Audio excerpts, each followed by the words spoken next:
ubu nanje ku mashuri yanje abinusundurira indege kandi bagenda neza hari ubuzima mwinshi makuru umuntu abamwo ku buryo n'umuntu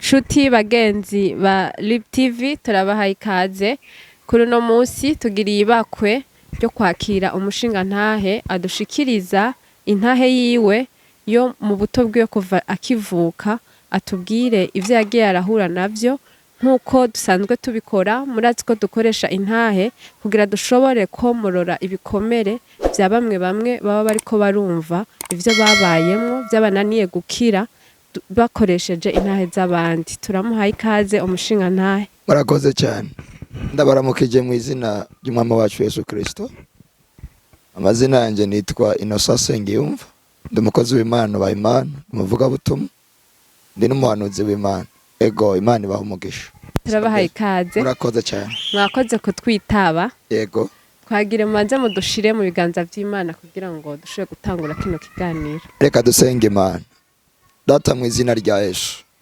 turagushimiye imbabazi zawe turagushimiye ubuntu bwawe uri Imana uvuga bikaba uri Imana utegetse bikomera uri Imana uri mu ruhande rwacu turagushimiye mugoroba mwiza uduhaye tugiriwe ubuntu bwawe n'imbabazi tugiye gutanga kino kiganiro tuza imbere yawe dusavye ubuntu bwawe imbabazi zawe ineza yawe cubahiro cawe kibane natwe dutangura muka dusozera twase satani n'abadayimoni twugaje amarembo y'ikuzimu neza y'Imana tuganze impande zose ni katika jina kura Yesu Kristo amen murakoze cyane yego nkuko twabivuze mu gutangura yego RIB TV ni televiziyo twatanguje kugira ngo dushobore gufasha abadukurikirana dukoresheje intahe z'abantu yego none mwaratwemereye ko no munsi muza kudufasha dufashe ugwaruka rwaciye mu bibazo waciyemwo cangwa n'abakuze batarashobora gukira turabahaye ikaze rero mutubwire uko mwabayeho nuko byagiye birabagendera murakoze cyane nababwiye ko nitwa Innocent Sengiyumva ndi umugabo Imana yagiriye neza mugabo mvuye kure mama wanje yapfuye nkiri muto mama wanje amaze gupfa papa arongora umugore agira kabiri twagize ibibazo bikomeye twakomeretse mu buryo bwagutse hari ibintu birebire uno munsi ndaza guca mu ncamake tuzobandanya mama wacu amaze gupfa papa wacu yarongoye umudamu agira kabiri amaze kurongora umudamu agira kabiri hari ibintu bibi cyane byatubayeko twebwe nka jewe ubwite cyanje ndashima Imana kuba narokotse mu muryango munini ntakira agakiza ntakira umwami Yesu mama amaze gupfa twabayeho ubuzima bubi cyane cyo amashuri narayahagaritse bivanye yuko nabuze uwo nkurikira ngo niki sinari kijije mu ishuri narize ishuri ndiga umwaka wa mbere ndiga umwaka wa kabiri ndagera mu mwaka wa gatatu ishure ndarihagarika bivanye n'ubuzima bubi mu menyesha makuru hari ibintu bigoye ku isi y'Imana ndibuka ko twahora tuva ku ishuri tugashika twirirwa ubusa abandi bana bari ndibuka ko twahora tuvyuka mu gitondo bakatuvyura kugenda kurima 11 y'igitondo bakaduha igikwankwano cyane turima bakavuga ko tutamaze tudafungura ico gihe mwari mufite imyaka ingahe mama wanyu yitaba Imana mama yapfuye mfite imyaka 7 mwavukana muri bangahe turi abana bane yego aho babanuka kurima uwo mukase we yari amaze kwibaruka abandi bana yagaburira mwakabima yari afise abana babiri hama bibandanya gute hanyuma ubwo buzima tumaze kubamwo twara tugenda ku ishuri tukaja ku ishuri tugataha ntidufungure. Ari ikintu gikomeye mutangazaje ngo manda kubwira. Iyo nibuka bino bihe bintera sindira ngo nuko mbabaye. Bintera umunezero wawe ngeze uno munsi. Mana ninzira. Fise impamvu zibiri. Jewe nageze muri kabinanira kwihangana. Ndahunga. Urazi guhunga abavyeyi. Ndamanuka i Bujumbura. Mwari muvuye ruguru hehe? I Bururi. Nahunze kuko nabona ko atabuzima ngiye kugira kubwira uwo mugore. Ndamanuka nze Bujumbura. Mbe erega mumweshe makuru. Hari ikintu nabonye Imana itereye ku bwoba. Cyo mu muryango wacu n'abantu bakenya bari mvuka no mu muryango uri nk'abatunzi banakomeye ahubwo banazwe.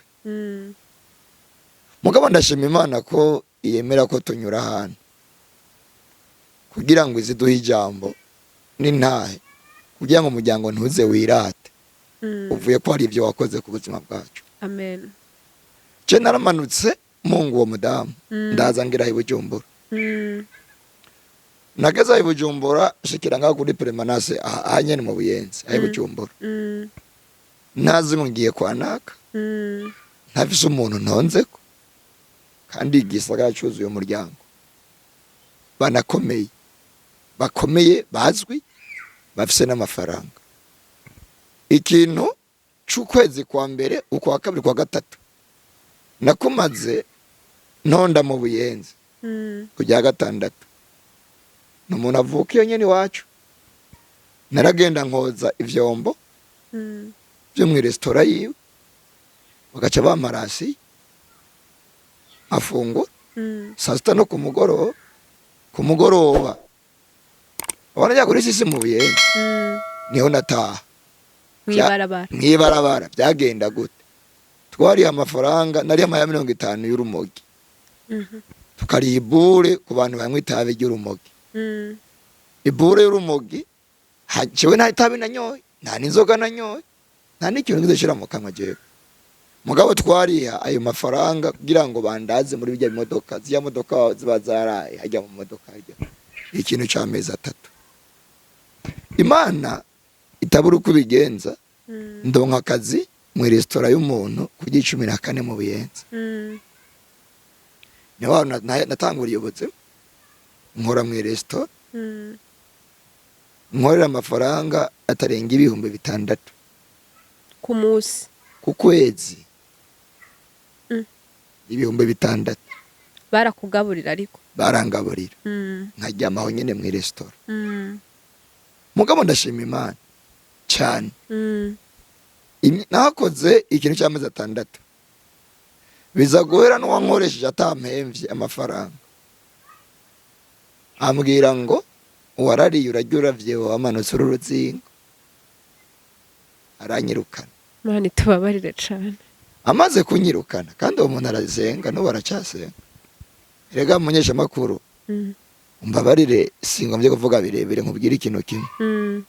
Si bose bavuga mwami bazogera muri cya gihugu tuzoja.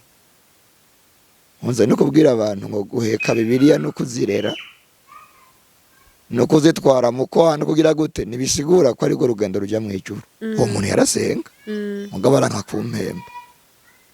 Hari umuyisilamu nibagiye izina niwe yahantoye bari bapangi arandera ikintu cy'amezi 6 niho natangiye kudandaza ibintu bita izembure mutangazaje wengera navyutse izembure nakanaho kameza twashira ahantu mwibarabara.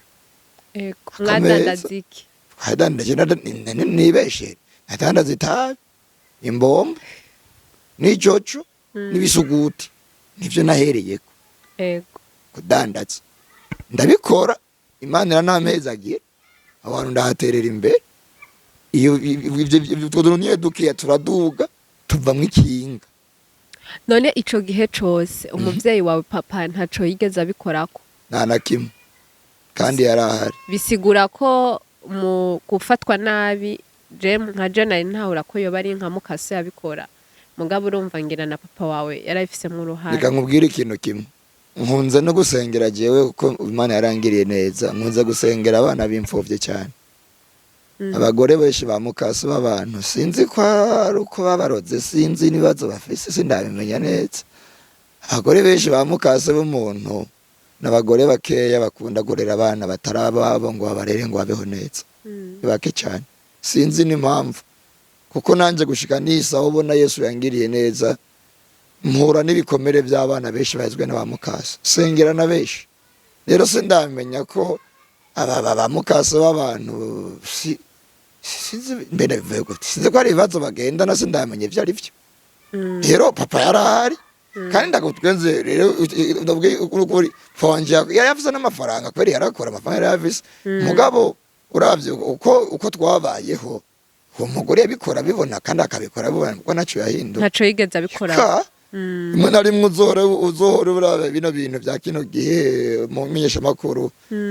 Abenshi ari n'abarungira abagabo babo bakabaha imiti bakonona ubwenge bw'abagabo babo kugira ngo aronke ukuntu bokipa n'ukutwara uko bashaka ingo zabo. Heko nuko yarahari. None no musi tugeze ngaho nyene ni igiki wobwira abavyeyi nk'abapapa basigara mama bitavye Imana ni gute bo kwitwara mu menyesha makuru?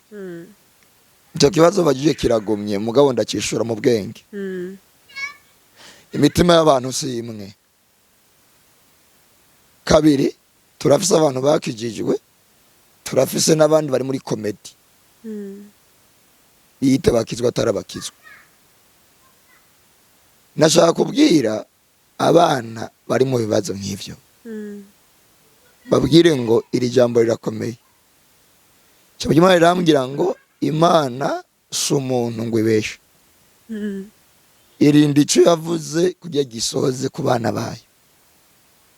Abo bana ijambo nabatekera rinakomeye cyane, bakura amaso ku bantu, bakura amaso no ku miryango, bamenye ko hari se w'imfuvyi ahari. Amen. Uwo w'imfuvyi niyo Mana nabonye ifata umuntu umuhimbiri, ubona umuhimbiri umuntu ogeranya n'imbwa. Ega hari ubuzima mwinshi makuru umuntu abamwo ku buryo n'umuntu anakubona akashishwa ukamenga abonye ubucafu imbere y'amaso yiwe. Jewe maze kugera hano Bujumbura narinzi ngo imiryango n'abakomeye bari bo mu miryango bahari, narinzi ko baduca bantora bakanyegereza, barafise ubuzi batanga bakamubuzi. Hariho n'abari bari muri leta bakanzabera no gukoropa basi nje gukoropa nje kumupuranta mugabo ntavyo bakoze. Mugabo jewe ikiyo natahuye 2006 ikintu kirakomeye.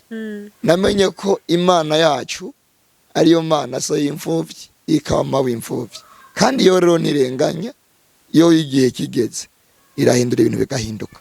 None ico gihe ufata ingingo yo guhunga urugo guhunga muhira, yego wari umaze kumva muri wewe ko uzosanga Imana ikakubera so cangwa wari ubaye umwihevyi? Jewe nasohotse muhira nihevye. Mugabo ico narinzi gikomeye ni kimwe, nari sanzwe nzi ko Yesu, uwo mugabo Yesu tuvuga ari wese w'imfuvyi ashobora guhindura ibintu bigahinduka. Wari umaze gukizwa ico gihe? Sinari bwakizwe mugabo ari ijambo rimwe ryari muri jewe. Ngoma mwibese kintu, hari umuma nazokwibagira, umuma yangaburiye shonje yitwa Valeri, umupantekote ubu n'umwari mu mugisagara cya Rumonge. Hari ijambo yambwiye uko twara buri munsi twambara ku ishuri.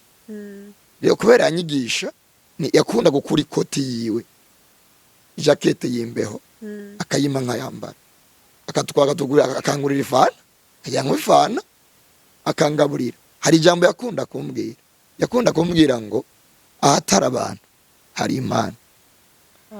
Iryo jambo rero iryo uwo muntu Valeri ni isaha n'umuvyeyi nubaha, kandi ndashima Imana ko yangiriye neza kihari kugira ngo ngende kumushimira no ngenda muvuge. Naramuvuze nabo nzoba ndamuvuga yambere umuvyeyi mwiza.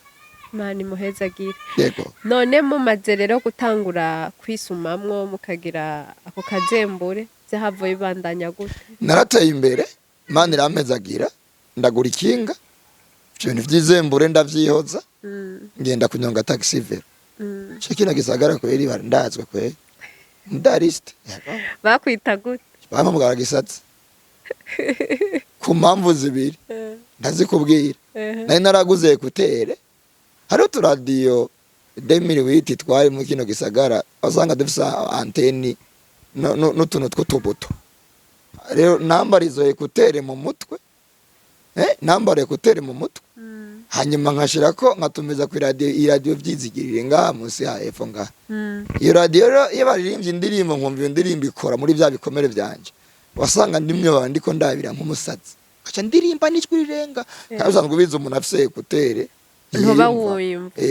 Nkaca nabira mwibarabara abatagisi bagaca bambya ngo wewe twagisatsi. Cyo zina ryari ryaramfashe rero kandi yego gisatsi. Ngo bava ko nsara mvuga Yesu. Nubo harengera baguhamagara gisatsi. Yego ndagutwenze rero n'Imana yari intaziriye burya ibintu by'Imana n'ubugesera. Imana yari intaziriye vuba mu myaka ibiri heze bampamagara gisatsi ca Yesu kandi ko kwerigiye muri Yesu ndagumuka gose. Wow, nta yandi mazina none ufise wo baragiye uraronka bivanye n'ubwo buzima ariko uraba. Ubuzima amazina meza nawe n'Imana. Cewe Imana yaranyise Joshua kandi koko Imana irazi gukora ibintu neza. Imana yaranyitse umusemerezi kandi narasemereye. Rero kugira ngo mutangaza haje ibintu tubikore neza reka ndabinyarutse. Yego. Maze kunyonga ikinga narayinyonze ntagira homba. Nabaye muri eglise yitwa Minevame ngaho mu Kamenge kuko niho nasengera. Uvyumva nawe ushujyama kukirago cyo masengesho kisegura Bibiliya.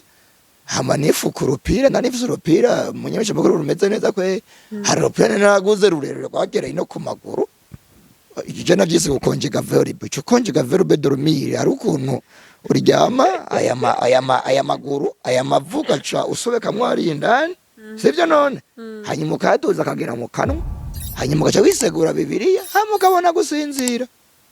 Mana ninzira. Ego Yesu agira neza rero. Maze rero gukora ukazi naragakoze nukuri ndagakora nk'umugisha cyo narasomba umuceri ndavana igihanga ndawuzana mu Kinama cyo narakura umuceri ahantu bita mu Binyuzi yo hepfo ndawuzana mu Kamenge cyewe nisa ishira mu gitwara izeri ryo ngaho hepfo muri Riseri Ranze abantu bari baranyizeye nabaye umwizigirwa abantu barama miliyoni 15 hagenda nkorangurira umuceri hama nkawusomba n'ikinga nkahamagana n'abandi bantu je narasomba itone n'nusu ku munsi ndayivana muri Rizeri nezana mu Kamenge kandi naboneye nk'umugisha kugira ushobora itone n'nusu ku munsi nibaza byarindiza warafungura natwara ibira amajana 2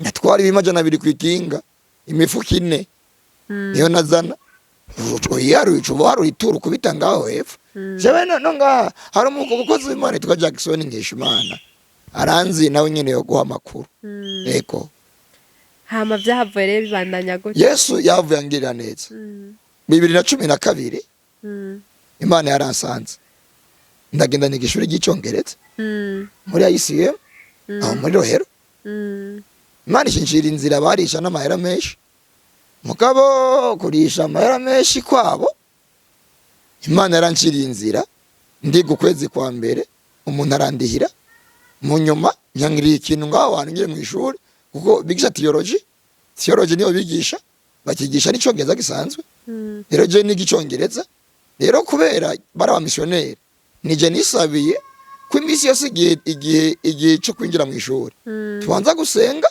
hama tukakora wanje na adoration hama ngishije mu gihe 15 Imana ikingirira ubuntu rero iryo shure maze kubikora atacyo nsavye Imana ikiganza ciza nizi shuri imyaka 3 ndarirangiza atamahera ndihigwa na mwene ishuri. Imana ishimwe cyane none ko tumenyereye nk'ivyo tubona aba taxivera bara abantu menga baraciriritse nk'iryo shuri warimenye gute? Iryo shuri narimenye kubera abo twasengana nasengana n'abantu kandi harimo n'umushoferi umwe twasengana yatwara umudeje wo ngaho hano kandi jewe nja kwiga icyongereza sumuntu yamamagaye nari maze kurota 3 niga icyongereza kandi Imana yari yarambwiye ko je nzogenda amahanga. Rero wanabibonye urazi ko nejo mu gitondo buca nigiye. Yesu agira neza rero. Ubu nanje ku mashuri yanje 2:30 ndurira indege kandi bagenda neza. Amashuri 2:30 kandi Imana yagize yasinza nirata jewe. Yesu yarangiriye neza. Amen amen. Ego. Maze rero ku kwicongereza nacize ndakimenya. Ndaheze ishuri, maze guheza ishuri baramaze certificate ndayironka.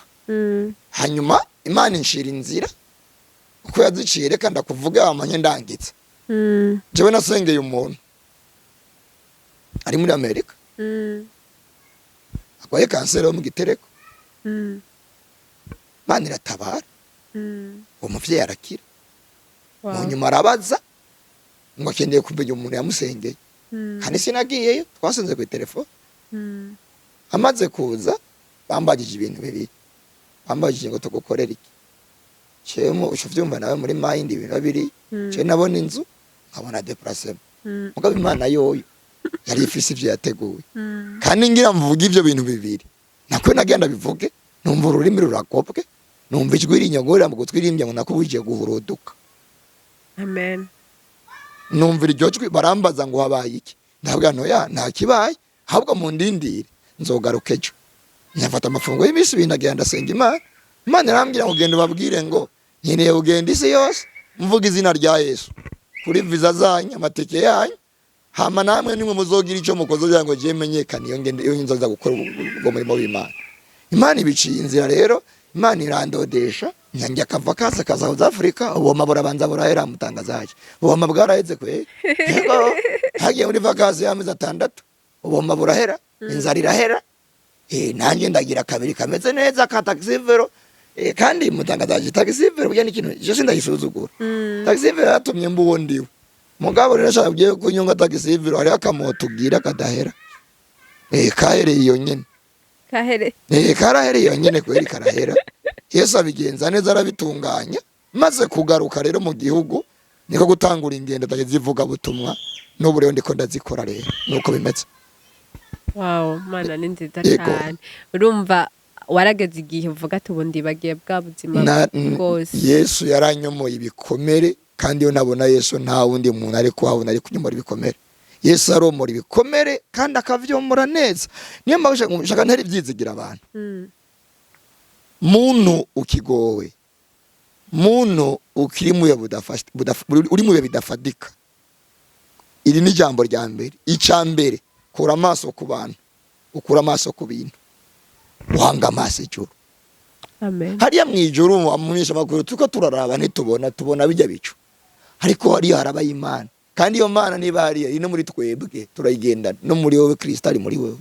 Amen. Kandi ari jambo rasubira rikomeye yavuze ngo abamwakiye yose bayobasha n'ubushobozi bwo gucika abana b'Imana. Tumaze kumwakira Kristo ibintu birahinduka. Abantu rero bagowe barusha. Kandi mugabo mwibutse ikintu kimwe wamweje makuru Imana ikorera ku gihe. Ego. Ndabikwibutsa. Je maze gukizwa narahuye n'ubutayu n'ubukene n'ibibazo by'imyaka 10. Mugabe nyuma y'imyaka 10 Imana yarahinduye amateka arahinduka. Imana irakora mugabe ikora ku gihe cyayo. Niri jambo rero bayerore biyangaye birindi cyane giza nica bakizwe neza bongere basenge bihanganira imibabaro nta mvura idahita buri mvura irahita. Urakoze cyane. Yego. Imana iguhezagire cyane. Twese muvyeyi. Murakoze rero kwikano kanya muduhaye. Murakoze. Nibaza ko n'ikindi gihe tuzo namahoro jewe ndahari usanzwe ndumuvuga butumwa usanzwe ndumukozi w'Imana igihe cyose nzofisa umwanya nzoboneka. Imana ibaheze. Ngene nkubwiye akantu kamwe. Ego. Data amaze kongirira neza aciye inzira rero. Sivyo? Ibihe birahinduka. Yesu yarangiriye neza. Imana yarampaye aho kuba. Bujumbura. Pariseritse. Ku mashuri 2 kutavyumva. Izi zibiri mfise urugo mfise abana narongoye umugore yize akanumva kabirye. Wow. Narangoye umudamu yize ndarakubwire mwesha bagusinishima. Imana yampaye urugo rwiza sinicutse ndashima Imana yampaye nobera wanje munezero data yindura amateka rero ibihe ibindi uno munsi bimeze uko eje Imana igahindura ibintu data umugisha.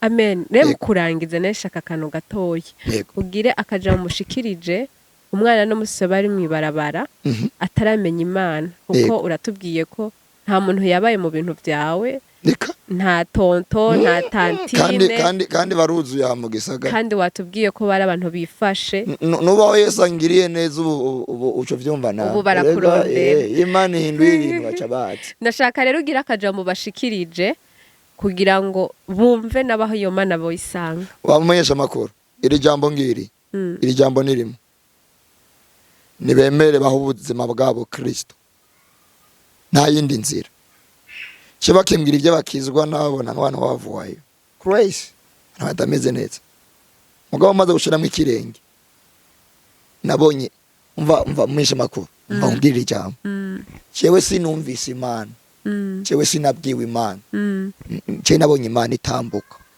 wayibonye gute je nayiboniye mu bikoko je umviriza ndanakubwiye n'ukuri ce nta muntu yambwirije ngo ngwinukizwe oya ce namagawe n'igitari kivugiye hano mu rusengero nta muntu yambwirije ubutumwa bwiza niri jambo rero iyo duhaye ubuzima bwacu Imana kabiri tukayizera mva mubwire mumenyesha makuru kugirira icizere Imana no kwihanganira imibabaro n'ukurorera igihe c'Imana n'ibintu bitatu bidasa ariko iyo tugiriye icizere Imana tugakura amaso ku bantu tukayahanga Imana tugatanga ubuzima bwacu tukabuha Kristo nta kidashoboka ibintu birahinduka abantu ndabateye intege mbabwira ngo nibihangane inyuma y'ibihe hari ibindi bihe kandi mumenyesha makuru nawe ijambo gendo ryumvise ego Yesu yavuze ngo ikorera umusaraba wawe iminsi yose yavuze ngo tuwuture iminsi yose ngo turangije tumukwirikire bijya bibazo n'umusaraba sijya ntambara n'umusaraba nibihangane Yesu azohindura ibihe mugabo batanga ubuzima bwabo kuri Kristo Yesu. Amen. Yego murakoze cyane Yesu naguha mwarahezagiwe cyane ubivuze nk'ubizi jewe Yesu yarampaye umugisha n'ukuri warahezagiwe data yarabikoze ego gira rero cubwiye abadukurikirana reka be iyi TV yanyu umuvuze ngo yitwa nde RIB TV RIB TV aho rero ngaho ibyo bifaransa byawe bijyane hariya cyo ari kurangora ndakivuga neza nta kibazo shaka mbwire abantu badukurikirana kwino TV mwayumvise ukuntu bayivuga RIB TV RIB TV mwayumvise ukuntu yitwa ndatumiriye abantu bose muzokurikirana iyi TV ni ibintu bibiri kandi ababye ikintu kimwe cyewe murazi ko nkoresha imbuga ziwanje kandi nyinshi nta kindi kintu abasavye abantu kwiga ino TV kora subscribe mukore abone mukore like mukore share ikigira kabiri ibyo ni wabikora nzo butaje imbere iyi TV ahubwo ni wamaze ubutumwa bwiza bukagera kure Imana izo guhembera ivyo wakoze turabakunda kandi nza kuva nganda basengeye. Amen. Nego dusenge. Mana turagushimiye zina ryawe n'iryubahwe erega wa Mana we watanze izingurukana bumenyi kugira ngo tuvuge izina ryawe rigere kure nta wundi mugambi dufise nta yindi ntumbero no kwamamaza izina ryawe ndasenze mu izina rya Yesu Kristo ngo uhezagire ino TV kugira ngo gira yivanye nawe yigeranye dusengeye abari kwadukurikirana n'abazodukurikirana mu myaka iri imbere hariya tubashize mu biganza byawe hari umuntu agowe hari umuntu arusha hari umuntu aremerewe hari umuntu ari mwibarabara hari umuntu ubuzima bwase atabona inzira ari uko yokora ariko yadukurikirana turasenze Imana wora Imana hari jambo wambwiye kari ryari rikomeye 2005 warambwiye ngo nzoguhera umugore Bujumbura nzoguha amapariseri Bujumbura nzoguha deplacement mu Bujumbura wa Mana rugo wararumpaye parisera warazimpaye Mana hari nakamoto wanyihereye nyine mu butayi uyimpa rishashi irasohogo barayimpa barayingabira ntayiguze. Ndasenza Imana sengera ubwoko bwawe buri muntu ari kino gihugu wamuje n'abakomeye wakoze ibikomeye nta ruwo kubonwa mfisaho ninjira naho wangeje ntopfuye ngeze uri Imana uhindura amateka turahezagiye ubwoko bwawe mu izina rya Yesu urababera Imana baremesha amahoro ntabari twebwe izina ryawe n'iryubatse tuvyizeye mu izina ry'uwapfuye akazu ka Yesu Kristo amen amen amen. Mani ba umugisha data bitwararike Yesu abagirire neza inzira z'Imana zirahari kandi data byateguye gukora amahoro y'Imana bari namwe mwese amen Amen.